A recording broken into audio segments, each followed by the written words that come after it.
Les amis, bonjour, on se retrouve pour une vidéo d'un fabricant français, on n'en a pas fait ensemble beaucoup. On va voir aujourd'hui Oniri Création. Donc on avait eu la chance de voir le tout premier Albator, de voir Death Note, statue somptueuse, de voir FMA ensemble, et je crois qu'on en avait vu une quatrième si je dis pas de bêtises. Et j'en suis pas sûr. Bon, bref. Donc, on va voir aujourd'hui une statue tirée de l'univers d'Evangelion, à savoir l'Eva 02, celui d'Asuka. Une statue qui est honnêtement très dynamique, très jolie, une belle réussite de plus pour Oniri Création. Une statue qui vient un petit peu concurrencer ce qu'a fait Prime One, malgré que bon, Prime One nous propose comme d'habitude, voilà, des monstres de 80 cm, 1 mètre d'envergure, à entre 1500 et 2000 euros. Bon, là on a cette petite statue, enfin petite statue d'Oniri qui est à la moitié de ce prix et qui est ma foi très jolie, qui a quand même des belles dimensions déjà et un très beau dynamisme pour elle. Alors elle va du coup reposer sur l'épisode numéro 6 je crois d'Evangelion si je dis pas de bêtises, qui s'appelle Asuka Strike. Et qui reprend du coup bien évidemment l'arrivée du personnage d'Asuka dans la série avec son Eva 02 où bon, elle se sent plus faire pipi, elle maîtrise tout et elle est là pour défoncer la tête des gros méchants anges.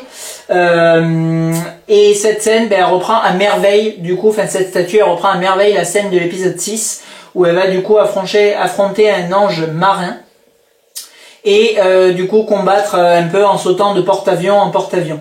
Alors on va retrouver du coup sur cette composition grosso modo 3 parties. La base avec la flotte et le porte-avions sur laquelle l'Eva 02 va venir s'apposer avant de bondir sur l'ange. En deuxième place, en partie centrale, l'Eva 02 avec une jolie pose. Franchement la pose est vraiment très crédible. Je la trouve vraiment bien. Et en partie arrière, cette espèce d'immense drapé qui va venir donner du coup du dynamisme et de la profondeur à la pièce. Bon, c'est une statue, alors c'est une statue que honnêtement j'aime vraiment bien parce que déjà j'aime bon les poses relativement dynamiques. Asuka, c'est un personnage qui est voilà tout le temps survolté, électrisé, et je trouve du coup qu'avoir donné une position, pas une position fixe, un peu voilà, un peu badass, un peu je vais en découdre, comme avait pu donner Prime One avec d'autres Eva, c'est une bonne idée de la part d'Oniri. Et en plus, chose que vous le savez, j'aime vraiment beaucoup sur les statues, on a une statue qui est complètement désaxée et qui sort à 50% de son socle octogonal, et ça c'est vraiment chouette. Je trouve franchement très sympa l'idée. Le socle il va permettre du coup de venir reposer uniquement le porte-avions et d'en faire s'échapper à une partie de l'océan, et on a vraiment tout l'Eva qui va bondir en dehors du socle. Et je trouve que franchement c'est très chouette en termes de compo. En termes de paint, c'est ma foi comme chez Oniri habituellement relativement très propre. Voilà, on a des beaux effets de lumière et d'ombrage sur le drapé arrière. L'eau, elle fait beaucoup penser à la résine translucide qu'utilise Prime One, mais c'est là aussi bien rendu. Et que ce soit le porte-avions ou l'Eva, on a des bonnes teintes qui sont propres, qui sont nettes. Il n'y a pas de bavure, il n'y a pas de coulure. Franchement, c'est un joli produit. Allez, on se zoome de suite et on conclut juste après sur Oniri. On va se zoomer notre Eva numéro 2. Donc, comme on l'a vu, la résine du socle, elle fait excessivement penser à celle qu'emploie Prime One Studio sur sa gamme, je sais pas, King Kong, Jurassic Park. C'est vraiment le même style de rendu. C'est du coup très joli, très réussi. Alors, je trouve que ça fait un peu réaliste et ça manque un peu d'effet justement stylisé cartoon pour reprendre à fond le manga, parce que c'est une texture voilà qui fait plus vrai haut que haut d'un animé, mais malgré tout bon c'est quand même assez réussi. On a ce petit avion là qui est en train de tomber dans l'océan avec le porte-avions lui qui croule sous le poids de l'Eva 02. Ça c'est chouette. Les petits barils là qui sont chopés du coup par l'Eva d'Asuka, et ensuite on a un traitement de peinture sur notre Eva 02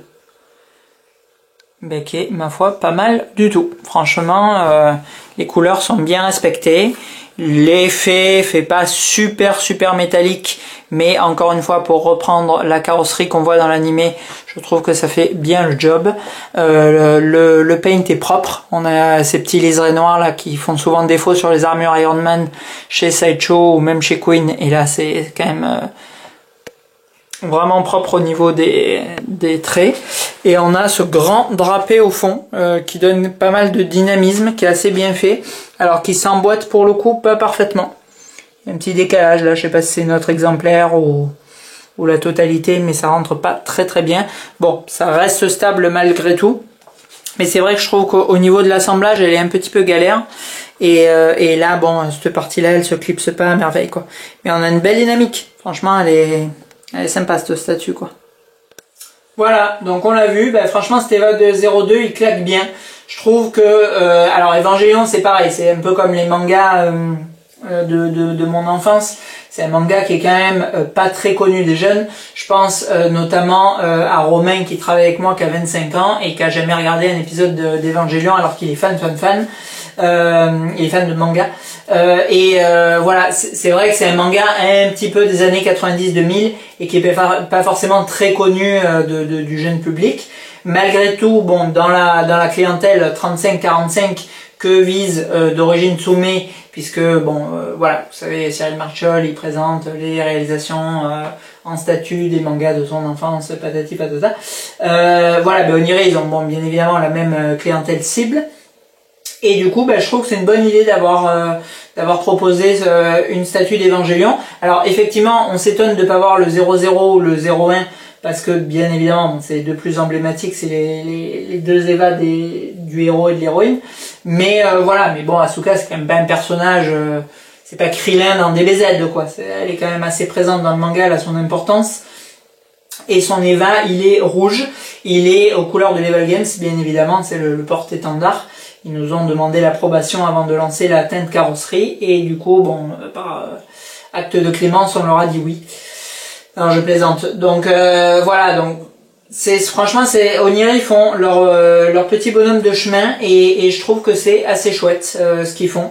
Ils nous proposent des licences relativement inexploitées, parce qu'en Evangelion, à part Prime One, jusqu'à présent, on avait quasiment rien, des petits voilà, des petits robots en métal ou des petits kits, des maquettes, des trucs comme ça, mais pas de statut majeur.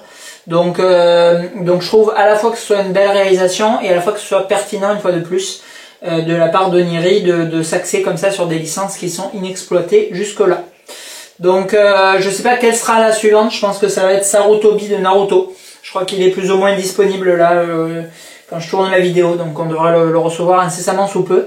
Et bon, je pense que encore une fois, ça sera un travail relativement propre d'Oniri, puisque pour le moment, il se cantonne entre guillemets à un certain type de statut, de taille, de traitement, mais en tout cas, tout ce qu'il propose, c'est toutes les promesses faites, elles sont tenues, et je trouve que encore une fois, on n'a pas de défaut sur cette pièce.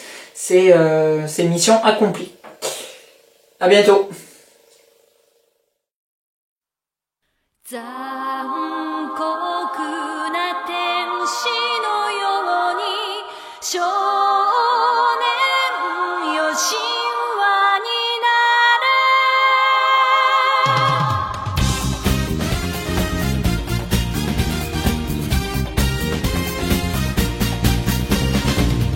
青い風が今胸のドアを叩いても私だけをただ見つめて微笑んでるあなたそっと触れるもの求めることに夢中で運命さえまだ知らない